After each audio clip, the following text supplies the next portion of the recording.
बिस्मिल्लाहिर्रहमानिर्रहीम अस्सलाम वालेकुम and welcome back to my channel educational tips. कैसे हैं आप सब? उम्मीद करती हूँ आप सब बिल्कुल ठीक होंगे। स्टूडेंट्स, आज मैं आपके साथ शेयर करूँगी यूनिट नंबर 2, जो कि हमारे पास transport in human and plants. इसलिए हम लोगों ने लास्ट टाइम डायबिटीज़ तक पढ़ लिया था। आज मैं आपके साथ शेयर करूँगी पेज नंबर 19। पेज नंबर 19 के टॉप पे आ जाइए तो यहाँ पे अस्थमा है। ठीक है, तो पेज नंबर 19 पेज नंबर 20 में आपके साथ शेयर करूँगी। तो आप सब अपना अपना पेज नंबर 19 ओपन कर लीजिए। और पेज नंबर 19 पे हमारे पास अस्थमा। अस्थमा क्या होता है बेसिकली, यानी कि आपको सांस आने में मुश्किल पेश आना, दुश्वारी होना, उसको हम लोग अस्थमा कह देते होते हैं। Asthma is an allergy that cause the airway of the lungs to swell and narrow. Asthma एक ऐसी एलर्जी है जो कि आपके लंग्स के जो एयरवेज हैं उनको फुला देती है, उनको स्वेल कर देती है, उनको नैरो कर देती है।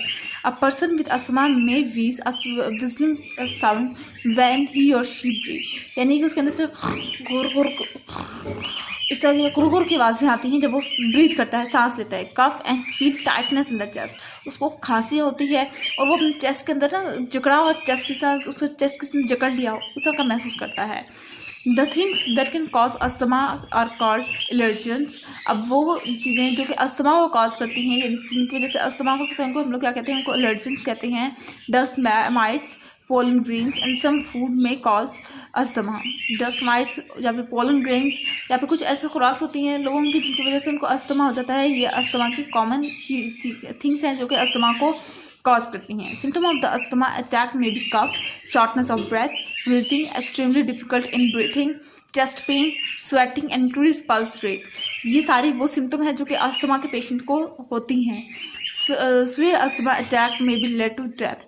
अब ज़्यादा अगर अस्थमा आपका बढ़ जाए तो आप लोगों की डेथ भी हो सकती है। तो इसको वक्त पर कंट्रोल करना बहुत मुश्किल है और इसको आप लोगों को चाहिए कि ऑन द स्पॉट इसके ऊपर काबू पा लिया जाए।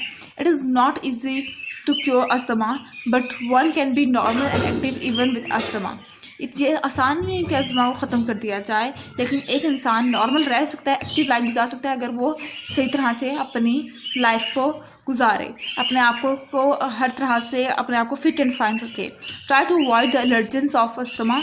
अब आपको चाहिए कि आप उन चीज़ों से अवॉइड करें जिनकी वजह से आपको अस्थमा कॉज हो सकता है।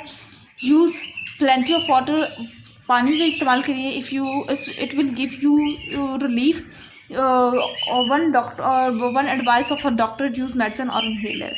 आप एडवाइस के डॉक्टर की एडवाइस के मुताबिक आप अपनी अगर आप लोगों के अस्थमा के पेशेंट है हो तो आपको डॉक्टर की एडवाइस के मुताबिक या तो मेडिसिन यूज़ करनी चाहिए या आप लोगों को इनहेलर यूज़ करना चाहिए। ठीक है, जिसकी वजह से आपको आसानी से आपको अस्थमा के जो पेशेंट होते हैं उनको ज़्यादा तकलीफ महसूस नहीं होती इस तरह से। उसके बाद फिर आ जाते हैं ट्रांसपोर्टेशन इन प्लांट्स, यानी कि प्लांट के अंदर किस तरह से। तो सारा पिछले हम लोग सारा ह्यूमन्स के बारे में पढ़ के आए, अब प्लांट्स के बारे में पढ़ेंगे यानी कि प्लांट के अंदर किस तरह से फ्लो होती हैं चीज़ें one part of the plant to other part of the plant. Plants do not have a circulatory system like humans and animals, but they do need to move water and food from one part to another. Plant के पास उस तरह से circulatory system नहीं होते। Plant का ना तो कोई किडनी होती है, ना तो कभी आपने सुना कि प्लांट के कभी कोई किडनी या लंग्स हैं, लेकिन जिस तरह से इंसानों के पास होते हैं, लेकिन प्लांट्स को भी अपने पार्ट में से अपने एक पार्ट से दूसरे पार्ट तक फूड और एनर्जी का ट्रांसपोर्ट, फूड और वाटर को ट्रांसपोर्ट करना उनके लिए भी ज़रूरी है। तो प्लांट कैसे करते होंगे? Plant transport water and mineral from root to leaf through xylem vessel. Plant अपने वाटर को और मिनरल को रूट से लीफ तक किस तरह से ट्रांसपोर्ट करते हैं? जाइलम वेसल के थ्रू। Phloem transport prepared food from leaf to all other part. और फिर फ्लोइंग जो होता है वो प्रिपेयर्ड फूड जो कि लीफ में मौजूद होता है वो फिर बाकी पार्ट्स के अंदर ट्रांसपोर्ट करता है। Absorption of water in plant root. Plant अपने वाटर जो है वो प्लांट्स अपने रूट के थ्रू इस तरह से अब्जॉर्ब करते हैं। The water enters the plant body through its root. अब वाटर जो है वो प्लांट के अंदर उनकी रूट्स के थ्रू इंटर होता है। There are thousands of tiny root hairs on each root. अब हर रूट के पास छोटे छोटे टाइनी रूट हेयर्स मौजूद होते हैं। The soil surrounding the root has higher amount of water and mineral than the inside the root cell. अब जो सॉइल के जो सॉइल के अंदर जो रूट्स होते हैं उनके पास higher amount of water minerals होते हैं, जबकि बाकी रूट सेल्स को देखा जाए उनके निस्बतन जो वाटर के जो सॉइल के अंदर जो रूट होंगे उनके पास ज़्यादा मिकदार में वाटर और मिनरल्स मौजूद होंगी। Water and dissolve minerals from the soil absorb into the root hair by diffusion. अब वाटर और जो डिसॉल्व मिनरल है वो सॉइल से अब्सॉर्ब हो जाते हैं रूट हेयर में, किस तरह से? डिफ्यूजन के थ्रू। Diffusion is the movement of the substance from where it is in a large amount of to where it in a small amount. अब डिफ्यूजन एक ऐसी मूवमेंट है जिसके अंदर कोई लार्ज अमाउंट में चीज़ स्मॉल अमाउंट में कन्वर्ट हो जाती है, लेकिन कोई यानी कि कोई बड़ी चीज़ छोटी मिकदार में हो जाती है, छोटे अमाउंट में थोड़ी अमाउंट में हो जाती है, उसको हम लोग क्या कहते हैं? ये डिफ्यूजन का मन हो गया है।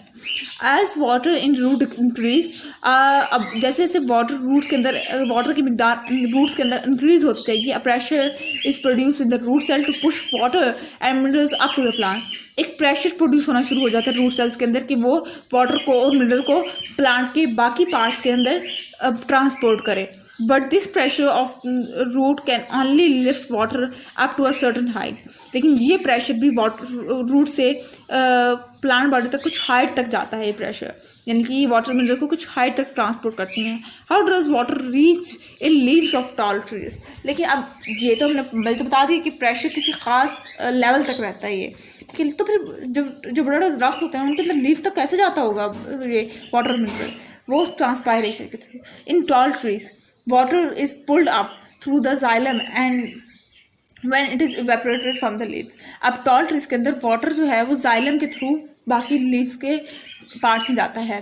Once in the xylem pipes water forms unbroken columns from the roots through stem and into the leaves. अब जैसे वाटर जो है वो जैसे जाइलम पाइप्स के अंदर आता है तो जाइलम पाइप्स ब्रोकन कॉलम्स में रूट्स स्टेम और लीव्स के अंदर डिवाइड हो जाते हैं।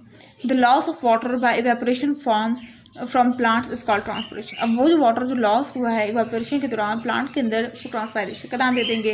एज वाटर ट्रांसपायर, जैसे जैसे वाटर ट्रांसपायर हो जाता है, more water is drawn from the xylem, ज़्यादा से ज़्यादा वाटर जाइलम के अंदर जाता है। This movement of water is a pull on the water within xylem. ये मूवमेंट ऑफ वाटर जो है वो फिर वाटर को ऊपर जाइलम से ऊपर लेके जाती है। As water moves out of the leaves moves water move up to the stem. और फिर जैसे ही वाटर जो है लीफ से बाहर निकलता है फ़ौरन वो फिर आगे ऊपर जाता है। Roots absorb more water from the surrounding soil to maintain a water column in stem and leaves. और रूट्स ज़्यादा से ज़्यादा वाटर अब्सॉर्ब करती हैं सॉइल से ताकि वो ज़्यादा से ज़्यादा स्टेम और लीव्स तक पहुँचा सके। ठीक है, तो ये था आज का लेक्चर। आई होप सो आपको समझ आ गया होगा। अगर आज का लेक्चर आपको समझ आ गया है तो मेरे चैनल को सब्सक्राइब करना मत भूलिएगा, वीडियो को लाइक करना मत भूलिएगा, साथ बेल आइकन प्रेस करना मत भूलिएगा। इससे मेरी आने वाली हर अपडेट से पहले आप तक पहुँचेगी। मिलती हूँ किसी वीडियो में। दुआ में याद रखिएगा, अपना ख्याल रखिएगा। अल्लाह हाफिज़।